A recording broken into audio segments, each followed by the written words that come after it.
Welcome, Gazer Beams, to Geek Salad's Retro Movie Review from the Geek Salad Podcast. I'm Andy. Yeah, Mike. And today we are talking all about another member of the Disney Pixar classic family, 2004's The Incredibles. Which actually is my favorite Pixar movie. Okay. I do believe that when we ranked these a few years ago, The Incredibles was an overwhelming number one.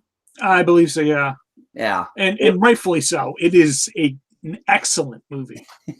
It is. It is an excellent movie. Or as I've heard it told, it's the best film representation of the Fantastic Four. Yeah. I when I got out of the theater seeing it the very first time, I was just thinking, I hope they paid Stan Lee royalties for this. Well, they got him back with Big Hero 6. Yeah. So, yeah, no, this is one of the first Pixar movies I truly remember thinking it transcended the realms of children's movies. This was not a child's movie. No, this was a movie for everyone that, a family, kids could enjoy, but adults would get a lot out of it as well. Yep. You there, Mike? Oh, yeah. All right. Okay. Yeah. Sorry. I just had to click off on something and something else happened. Okay. So, just making sure I was still there. Yeah. So, yeah. Well, the thing with this movie is when you look at like the first series of Pixar offerings, you're looking at two Toy Story movies, Bug's Life, and Monsters Inc., and then Finding Nemo. Yeah. So all of those are very, very, very child-oriented movies, essentially the CG version of Disney movies. Whereas with The Incredibles, yeah, it is a family film. There are family messages to be had, and it's good light entertainment. Except for the fact that a whole bunch of superheroes are murdered off screen. The mother warns her children that they will kill you if they have the opportunity to kill you. This is also the very first, given all the ones you've mentioned, this is the first one where the human characters are front and center. This is about humans. Right, well, it is. It's also, I think, my favorite human design that Pixar has used. And they've used humans in the past, but I just feel like I love the overall design of the characters in this movie, as humans, more than I do any other movie. Right. These are stylized humans. They're not, they're not straight humans. They're styled to look like kind of the powers that they have. Right. I mean, there's still that bit of unrealisticness about them, very similar to like Disney characters, where like Wallace Shawn's character, who plays Bob's boss, is very, very short. He's short-tempered, but he's also a very, very short person. Well, if you want short, Edna Mode. Right. Oh, yes. Edna Mode is like 3.5 feet tall. Yeah. Bob is built like no human being should be built. He's very, very tall up top and kind of small legs. Yeah. Helen has actually got real life proportions for a woman who's born 3 children. Lucius is just a rail. Oh yeah. He's just an absolute rail. And we never did see Honey. We never saw Honey at all. We never see Honey in either of the Incredibles movies. Right. Exactly. But I love the design. I mean, I know we talked last week that the designs for the humans in Inside Out were better overall designs because they're more realistic. I love the smoothness of the skin complexion. They're not overdone. Kind of like, you think of Linguini from Ratatouille. Right. And you get that big old shock of very curly hair. Yeah. I also love the way that this movie is shot. Now, this is Brad Bird's first movie with Pixar. Actually, incidentally, he directed last week's discussion movie, Ratatouille, as well. Yep. But I love the overall look and feel of this. Like, it's not supposed to take place in modern times. It's not supposed to take place in the early 2000s. It looks like it takes place in the early 60s. I think that's actually when it is set. Which is interesting. It really is, because I feel like there are some modern references that are made, but for the most part, it is that early 1960s Mad Men aesthetic, the way that the cars look, the way that people drive, the way that, like, you know, all the old ladies all clutch their purses like this, and they all have their little hats and their little sweaters. And I mean, amazingly enough, though, this is actually Brad Bird's second movie. yeah. I mean, his first one was The Iron Giant, which is a classic that I shamefully have never seen. Nor have I, actually. I've heard nothing but excellent things, though. Yeah, same here. And maybe that'll be a project for sometime this year. You and I both watch it and then discuss it. Yeah, I'd be down for that. Yeah. Yeah, I love the overall aesthetic. I love the character design. I love the costume design. I love the fact that this movie is essentially about a midlife crisis. It absolutely is about a midlife crisis. And it's interesting. Do you remember the teaser trailer? Yeah, it's Bob trying to get into his suit. Yes, exactly. And he's doing that thing that we all try to do when we're trying to squeeze into a tight pair of jeans. They're just like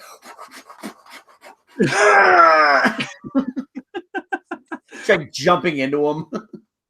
I kind of wish they actually included that scene in the movie. I do too. I remember seeing that in front of Finding Nemo and Pirates of the Caribbean and being like, I need to see this movie now. And it has nothing to do with the fact that this is just probably a perfect movie. To this day, you know, we usually talk about what works and what doesn't work about a movie, any movie in general.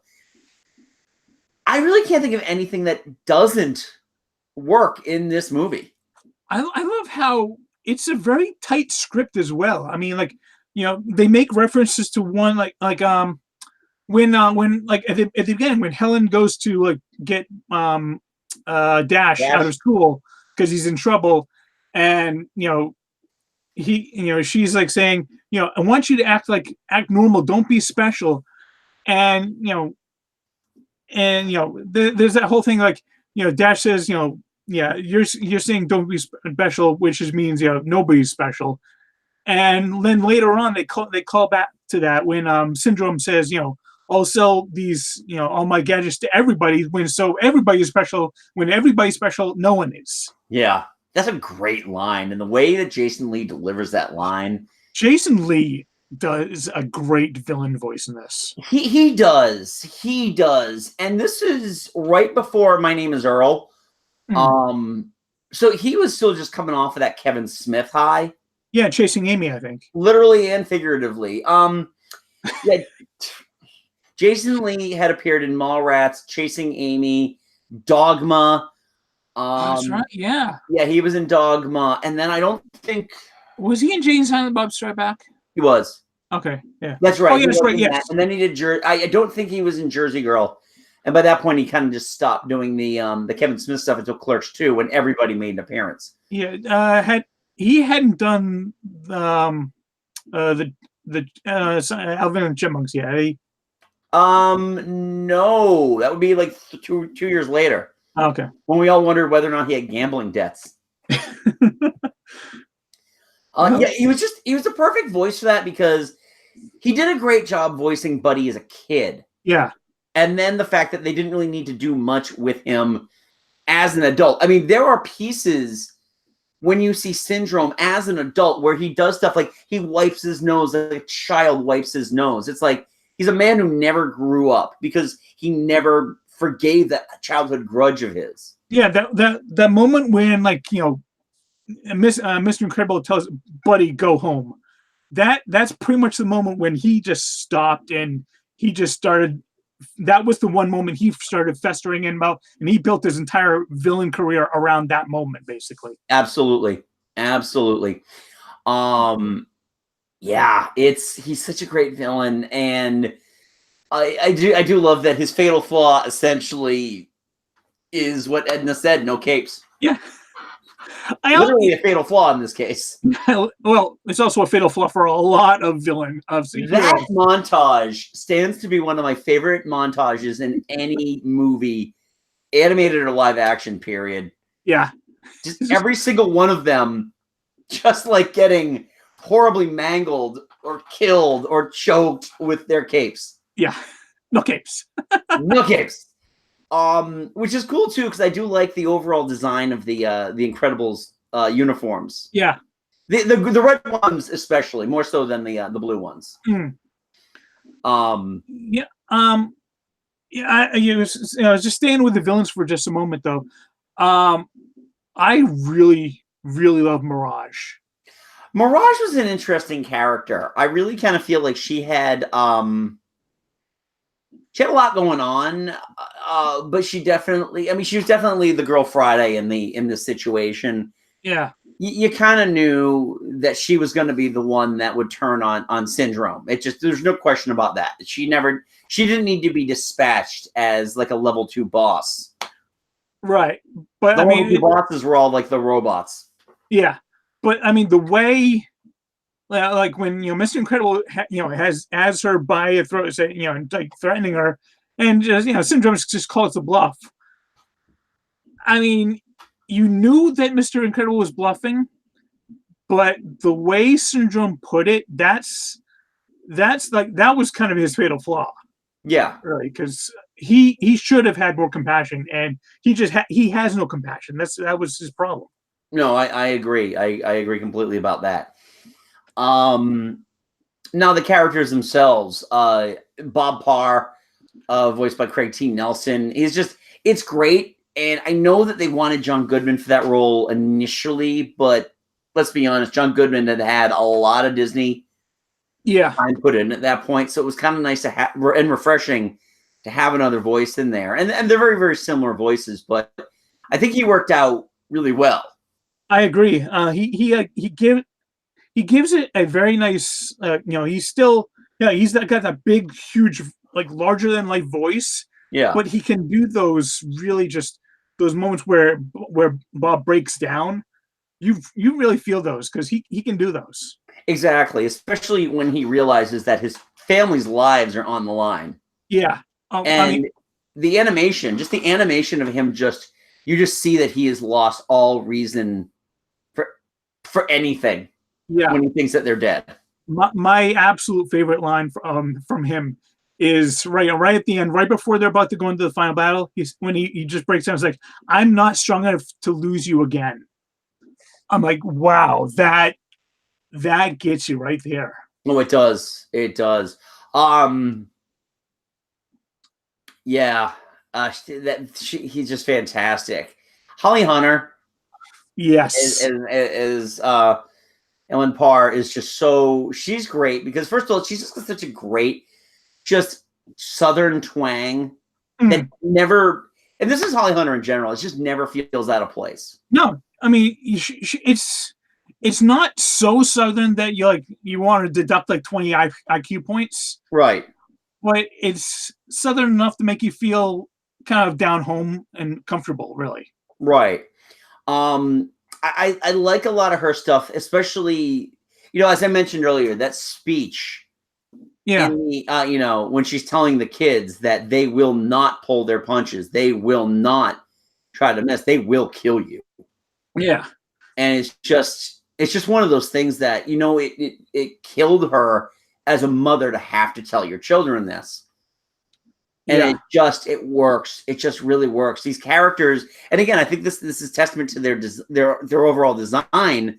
They feel like real people. Yeah. They really exaggerated body parts and all. Yeah. They feel like real people. Elastigirl throughout, basically, she feels like she's, what part of her still misses being a hero, but she's kind of resigned. She's accepted the fact that she's got to be a home mother now, right? And she's doing what she can, what she has to support her husband and support her family. Exactly. Sarah Vowell as Violet is a very interesting choice because up until that time, I had never heard of Sarah Vowell, and she is essentially one of those NPR, This American Life fixtures. Yeah, she's an incredibly witty person, and I've read a couple of her books. And she's got a very great style, and the fact that she's like a 40-something-year-old woman who still's got the voice of a child is kind of cool. It works for her. I love how she gives Violet just that that quiet, that shy. There's more to her behind it, but she does her powers fit for her because she wants to be invisible to the world. She wants to disappear, and it's perfect. The fact that she's got the the ability to make those force fields though is really cool too. Yeah. Dash is just such a great character. Such an impetuous kid that he just wants to run, man. he just wants to show off his power and do what he wants. Just run. Yeah, and use his powers, but he's keep being told, no, you gotta, you can't use your powers. You've got to hide yourself, and he doesn't want to do that. He's just feeling like he's trapped in a box. Yeah, exactly. I really love those characters. And then some of the side characters. You've got Lucius, Samuel Jackson, Frozone. He is just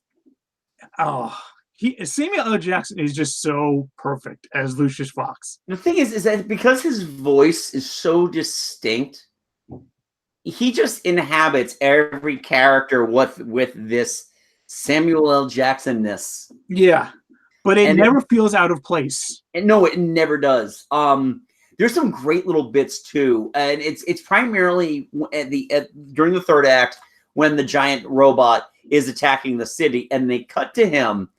And he's looking in the mirror, and he's putting cologne on, and it's high karate, which is like the most 70s Black American experience cologne you could ever find.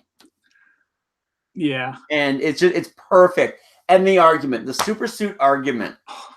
One of the best written scenes in that entire movie. When they showed it in the trailer, it was really it was quick because obviously you can't do the interim.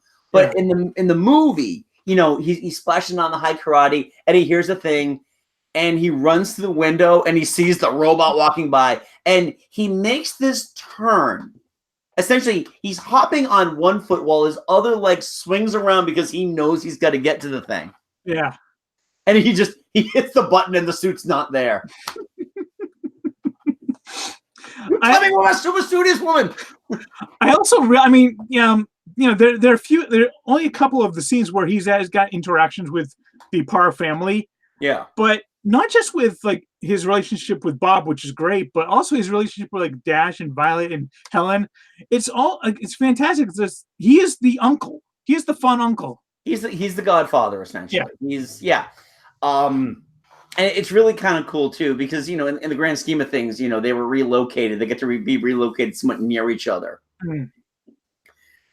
And of course, possibly one of the greatest characters Pixar has ever created, Edna E. Mode. Oh my god, her introduction is fantastic because it's just she's so short she can't see over the security camera, so you just see like the top of her nostrils and these gigantic glasses. And oh God, you've gotten fat. And then when she's talking with Helen later on, she's just like going off and she's like getting into the gossip, but as soon as the drama gets to a certain level, she's done with it. She wants out. Yep, exactly. And there's just so much great stuff about her. You know that she's based on Edith Head. Yes. The multi-Oscar winning costume designer of old Hollywood. Mm. And also voiced by Brad Bird. Wow.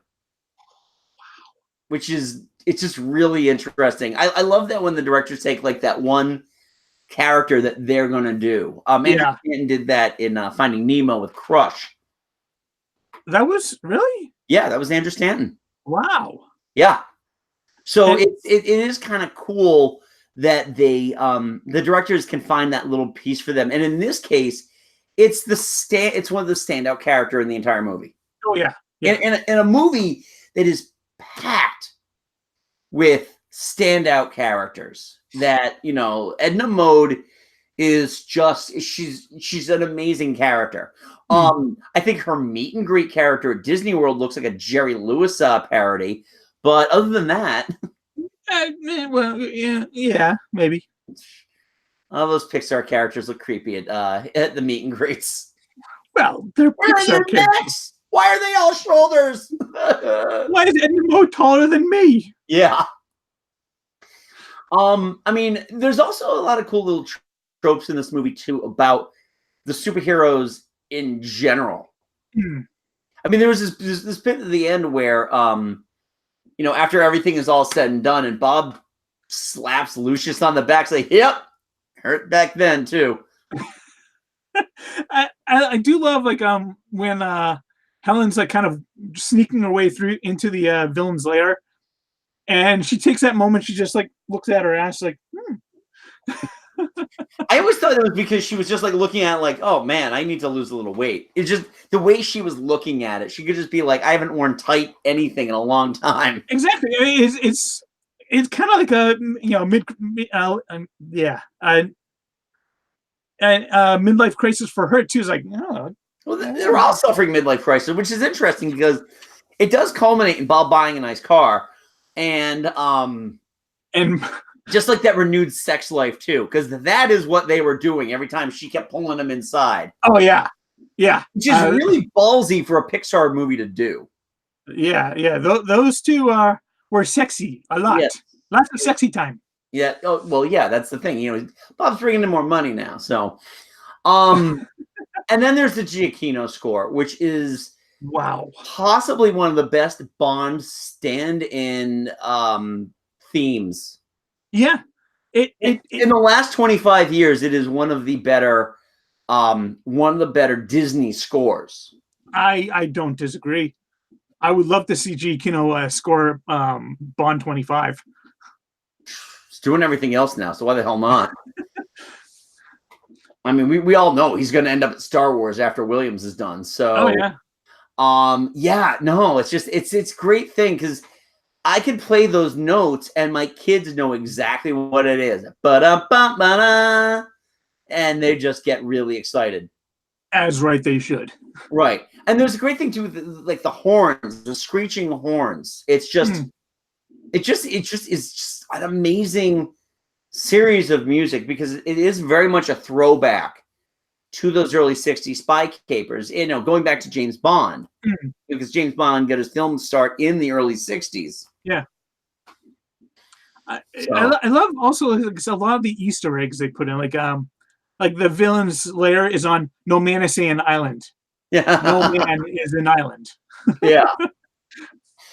No, it just is such a fantastic movie. It's tough to, because this is routinely ranked as most people's favorite Pixar movie.